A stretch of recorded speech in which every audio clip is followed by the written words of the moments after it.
Hello and welcome to the Agri-Works podcast. I am Olivia Skiok, Head of Commercial Content at Agri-Works. For those of you that don't know Agri-Works, we are the in-house content marketing agency within AgriConnect, working alongside Farmers Guardian and other brands like Llama, LLT and Crop Tech. Now, we have not only a special guest on the podcast today, it's somebody who has been on an episode before, but I'm really excited to introduce Steph as our guest host for the Agri-Works podcast. So I'll hand over to you, Steph, and you can do a bit of a roundup of who you are and what you do. Thank you. I'm really excited to be on again as a guest host. I'm Steph Rogers. I run the Social Farmhouse, which is a marketing agency doing social media marketing for agricultural businesses across the UK. I'm just obsessed with social media marketing, and this is just such a joy to get to yap about it. Absolutely. And we've had, I would say, over the last few months that we've kind of known each other, we have a lot of conversations about marketing in general, what we love, what we don't love so much. And it just seemed like the perfect opportunity for us to really dissect things a bit more on this platform. So what we really wanted to do was make this podcast as interactive as possible. And we want you to think of it a little bit more like a therapy session than a formal seminar. We want your thoughts. We want you to let us know anything that you want us to pick apart, anything that you've seen. Yeah, and I guess since we're here at Groundswell, what are we starting with? Therapy session or strategy? Well, I think we're going to cover events and what better place than Groundswell. So I think let's start a little bit on the therapy side. What have you seen that you've loved and what have you seen that you kind of haven't liked as much? So starting with what I loved, I've just seen loads of stands with like interactive stuff going on. And I think that's so important, because if people don't know who you are, don't know what you do, it's an excuse for them to come and interact with you and find out more about what you do. So yeah, there's some really cool stuff going on. I mean, like on a big scale, like Frontier Ag have like all of their crops put out and they're all labelled and you can go over and see, which is which. And I just think it gets people drawn over there. It's also quite a soft way of going up to a stand. Like you can do it without anyone necessarily approaching you. It can be quite subtle, where a starting point where you then wait for the team to come and say, oh, hi, can I help? Yeah. Which for me, somebody that finds it really hard, which shouldn't do in my job, but I find it really hard to just go up onto a stand and introduce myself. It's daunting. It's useful to have those kind of starting points. Definitely. Like you said, it's a nice soft approach, whereas going into something I didn't like. Yesterday I walked past and someone shouted at me saying, do you like trees? And I just thought, yeah, but that's really put me off going to talk to you. No, and it's a really fine balance of you want to get people onto your stand, and I do get that sometimes just asking people to come up is the quick way to do it, but you can end up a potential customer sort of being put off by that. So it's sort of finding that middle ground of something that's interesting and a reason to go up. I know this is going back to cereals, but where I thought it was great was soil benchmarking. Have I got the name right? Yes, before, right? Yeah. Good. Soil benchmark, yeah. Soil benchmark, where they had their equivalent of the snake game, and you could have a go and beat the high score and get a cap. And that, to me, as somebody that grew up in the Snake on a Nokia mobile generation, I loved it. Yeah. You didn't have to interact if you didn't want to, but it was a way they could start a conversation. Yeah, I mean, it was a great way for them. I mean, they took your email address, so it was, it was a good way. Yeah, they did. They did, yeah. So it was, it was a marketing ploy for them. Yeah, lead generation is great. You're getting everything. Yeah, absolutely.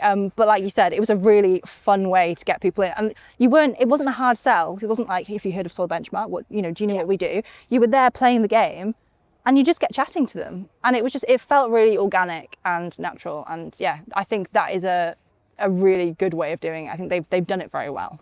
They've thought outside the box, which is something that you and I talk about a lot, of brands trying to do it a bit differently. Yeah. And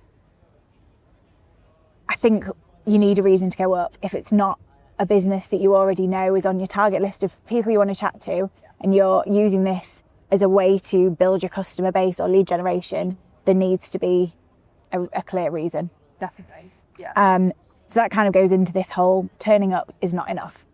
Exactly. Yeah. You have to do a bit more than that, whether it is, I guess, somewhere like Groundswell, speaking speaking at a session and that kind of thing. To go back a little bit, because this is something that I can't decide where I sit on, and it's one of my kind of, feel like I need a bit of a therapy session on it. Yeah. It's what I have heard referred to as event tat.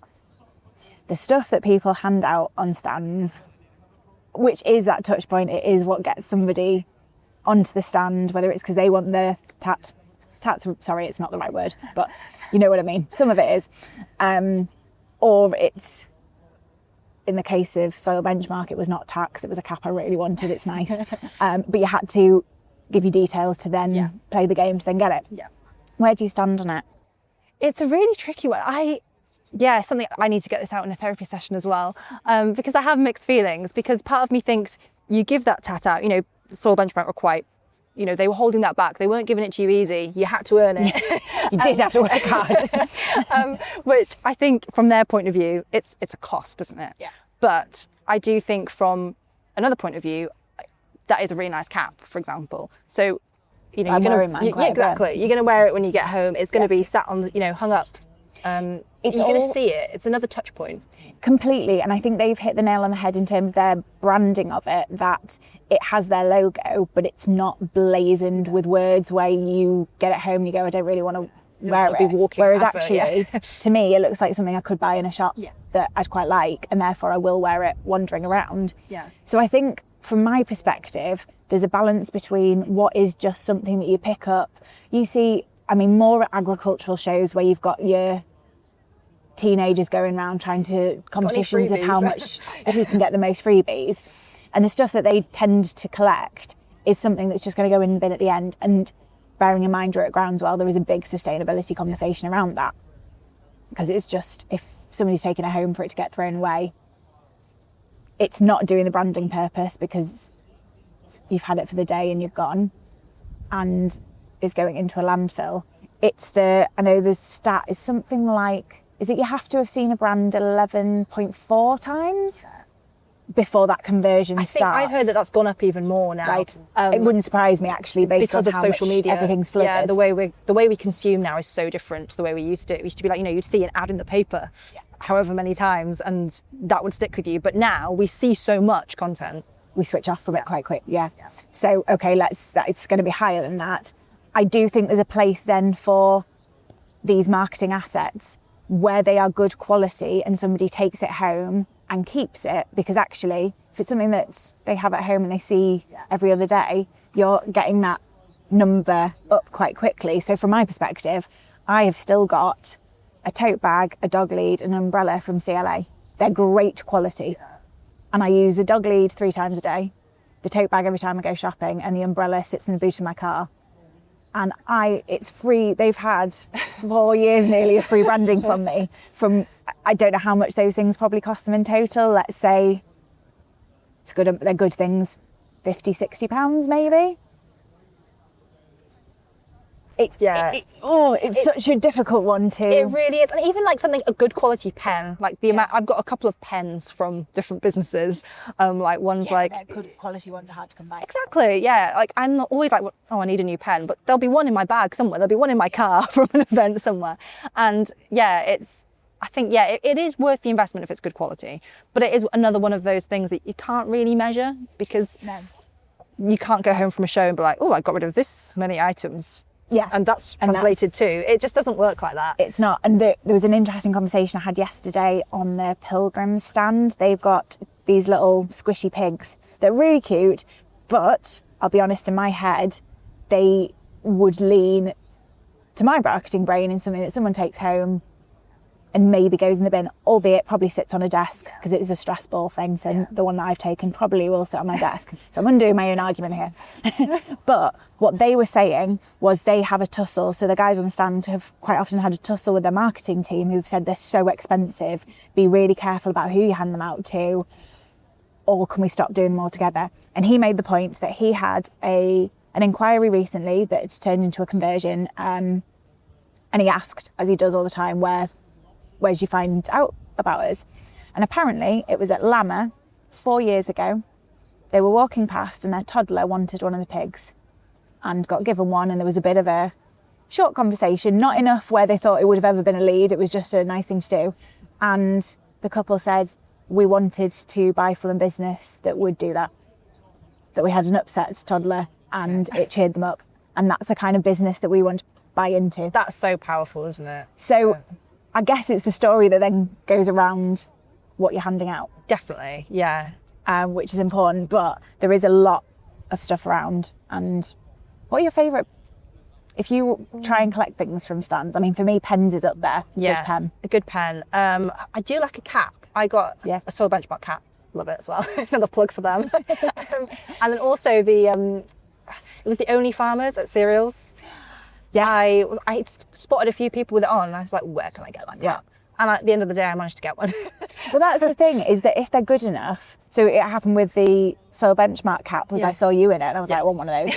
It's like, right, what competition do I have to enter? Who do I have to give my details to? And I'm going back to Farm Fest actually, where CF Moto had got massive sun hats, essentially, branded on, and they had the attitude of, it's a really hot day, let's just throw them out there. I love content around that. Yeah, they gave everybody one. They were then there in the evening when the music was playing, throwing them into the crowd. So that provided social media content of clips of that. It also meant when I appeared the next day, every other person was wandering around with the CF Moto hat. Yeah. What more could you want? And I think as well, depending on what your audience is, so like I've had success in the past with like sunglasses, which was difficult to get over the line. This was years and years ago. Hills Green do that a lot. Hills Green have got great sunglasses. I think I've got a pair in my bag actually. I think you might do as well. Yeah, so I think especially if it's a younger audience, if that is part of your target demographic, they are always really good. And like, the Royal Welsh years and years ago, I was giving them out on the stand where I worked. But I'd say, okay, let me get a video of you in them before you can take them. So I had loads of content for social media. They were walking around in sunglasses. I remember being in the members bar later that evening and all I could see was these Kiwi Kit sunglasses. And I was just like, this works. And it's buying for the audience you've got. So knowing that it's going to be a hot day is you're going to bring sun hats, not woolly hats. Knowing that sunny sunglasses, it's being quite strategic, and everything always goes back to strategy about what you put out there. We've touched then on social media content, and I think there's a big conversation around shows and events in general, from a social media perspective, but also going into the content that is on at the shows.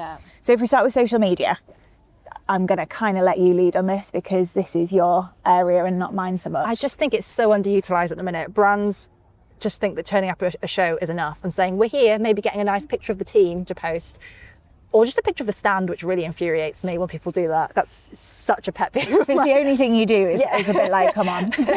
It's so dull. I think it's just so underutilised. You've got your team there. You've got your clients there. It's such a great way to get everyone involved, get content together. You get some case studies, some testimonials, just a little quick video of someone being like, oh yeah, I used this and it's had this results. And it's just really positive, and everyone's generally in a good mood at an event as well. And probably a bit more open to talking to when you kind of maybe turn up on farm and try and get someone to talk. They might be a bit like, oh. Especially somewhere like Groundswell where there might have been a bar open. Everyone's always a little bit more chatty. Always helps, more open to be on camera. That kind of 1 or 2 beer mark. So I think it's just so underutilised, and planning before you go to the event is so important. I think you turn up with a strategy and a plan for what you want to get out of your event content, because you can get content that's going to last months in advance. It doesn't have to be centered around the show. I mean, it can be used for your next event as well. I think that turning up with a plan, but also leaving a little bit of room for reactive content. Fun stuff happens at shows. So I think, having a bit of an eye for that. It takes a little bit of time to get into that mode when you're on a show stand, because you've got lots of other things to think about. I guess that there's a couple of points that have just come into my head there, so I don't know which to go with first. First of all, I would say it's a great environment if you're a business that doesn't necessarily lean on social media trends. It's probably, if you're going to do it, the right time to do it, because it's a bit of a fun sort of scenario. And maybe if you occasionally want to do it, that's the right time. And then on the other point is staffing. It's, yes, everyone's there for a usually a different reason. If you don't have a big marketing team, the chances are there's not somebody there dedicated to socials. But maybe before you go is working out who the best person is out of the team. You're in charge. Who's savvy with a camera and a phone, who's willing to chat to people, and kind of give them an hour each day, 2 hours each day where they're not on stand selling. And I know for a lot of people that will be making you go, oh God, no, because that's where we're getting our money. But you've got to think of the long game. Yeah, absolutely. I mean, someone could come to you after, you don't know when someone comes to you 3 months later if it's because they spoke to you on a show stand, saw your social media post, saw you in, do you know what I mean? I think it's a combination of all of those things. So it is something that needs a little bit of love as well, is taking the time for your social media events. Having that one dedicated person to do that job, because I think often sales team feel like, this isn't my job, I'm just here to sell. But it all comes together, it all works together. Definitely, and it is that, I'm kind of jumping away a bit from the social media side, but it's that awareness piece and that relationship building. I know I spoke earlier to Alex Hardy at Harper Adams and School of Sustainable Food and Farming, and he was saying how important it is for them to just speak to people, raise awareness of what they're doing, and if nothing comes from it, okay, but yeah. Another aspect of events is making the most of them without necessarily using social media, but at the event. So, could you be speaking on a panel? Could you be getting involved in a workshop? What's your thoughts on that? So that then goes back into the second type of content, I guess, is, especially like somewhere like Groundswell, it is a content-driven event. And we are seeing more and more of these hybrid kind of events, which I think, again, we can come to that in a second. But I would say building your business profile up is trying to get speaking slots. I know at Groundswell, I was chatting to a few people yesterday where it's near impossible now. Somebody was saying that the last few years they'd apply for several and maybe get 3 or 4, and this year they got none. Wow. And it is, I think, for every session there's about 30 applications. I think I'm trying to remember what was said yesterday, but it's very high. Yeah. But there are lots of other events where maybe the competition isn't as tough. But it gets your experts out there. It's a different touch point. Definitely, yeah. And as well, there's the stands that have their own little things going on as well. Yes. And I think probably should have touched on that at the beginning with things that I love, is like Pasture for Life stand do it so well. They have their slots throughout the day. And that tent is packed. Yeah.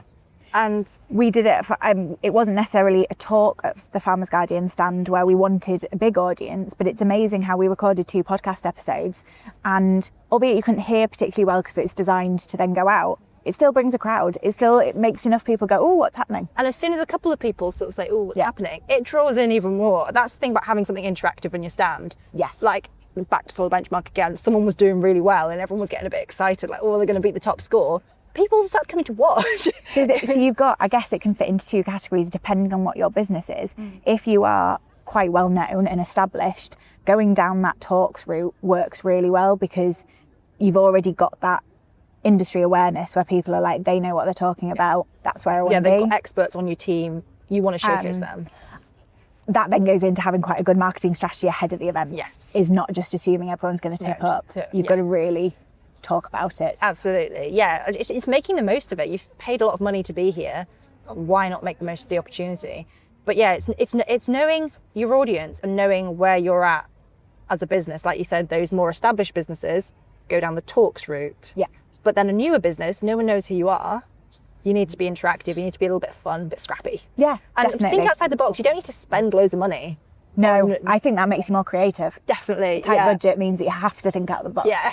You've got to really make the most of it all. I'm going to go quickly into what we think of these hybrid, where we're heading in. I know Groundswell has started content right from the beginning, but there's a lot of events. You're seeing it at county shows. I think it was, can't remember which one this year, had like a whole future farming stage, and I know at Lama we're making a big push on actually the content and the speaking side because there seems to be appetite for it.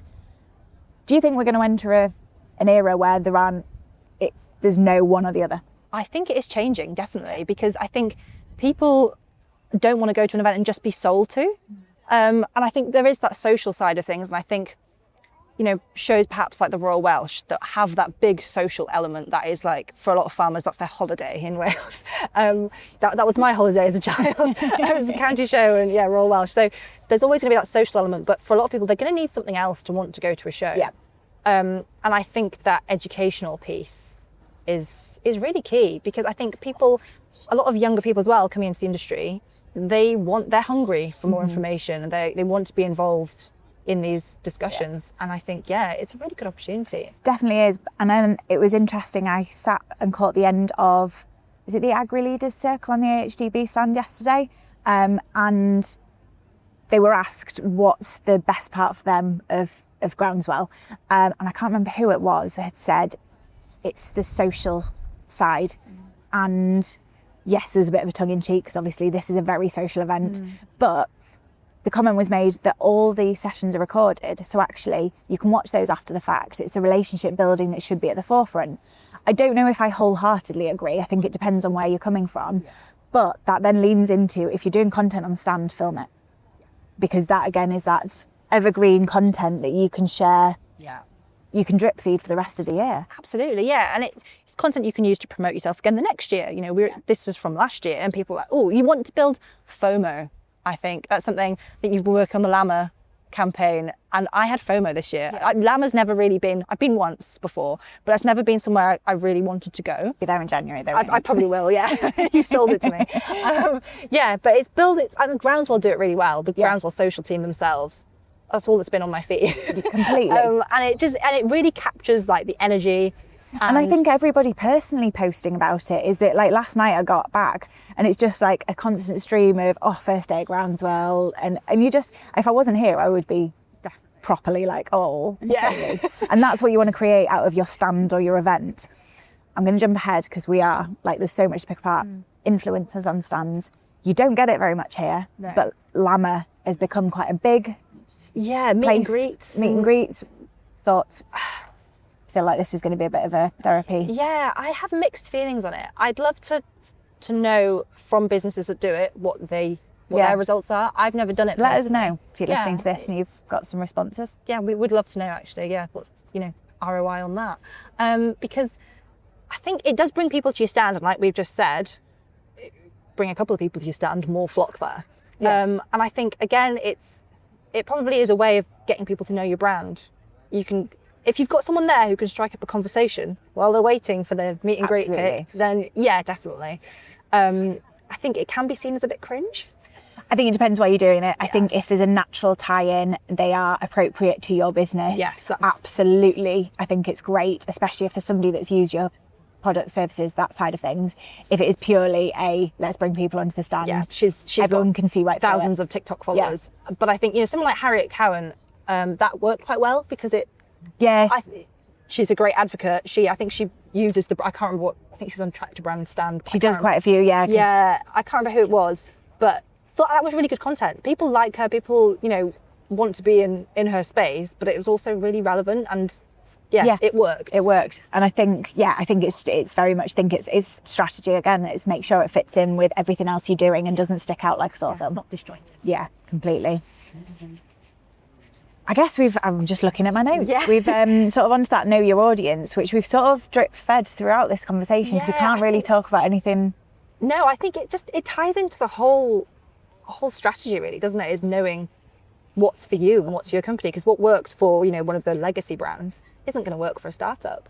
Yeah. And I think that's where I like to take a lot of inspiration from outside the industry. Yes. Because there are a lot of cool, scrappy startups and we can learn a lot from them in this industry. Definitely. But there's a lot of like legacy brands that, they can just turn up and everyone knows the logo, everyone knows the team because they've been there for 20 years. And I think we're in a great, the summer, there's so many, I think sports events seem to do it really well in terms of how they market and tie in and how brands jump on stuff. I mean, one of the ones that I've really enjoyed is the whole thing with, this is where you can tell that I don't watch sports very much. I think it was Super Bowl or it might be the World Cup, and I think it's the Levi's Stadium.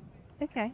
And because they're not a sponsor, they've had to, they're not allowed the branding on anything. So I'm pretty sure they've removed Levi's and they've just left, or they've covered up their logo. And what they've then done is on every bit of marketing, every social media post, their logo is covered up. Okay. And they've made a thing of not being able to. That's so good. I love that. Yeah. So and there's been a few others that since then have kind of drip fed and bounced off it and done the same thing because they're not allowed. Yeah. Another startup is Salt, Yes. who I just love on social media. At the London Marathon, there was another electrolyte brand sponsoring, and they couldn't get involved. They were very anti this electrolyte company. Their values are very different, and they were driving around in this like open top Jeep, branded all up with Salt, with a massive I think it was a blow-up version of their electrolyte. And we're literally parked in front of this pop-up from the actual sponsor.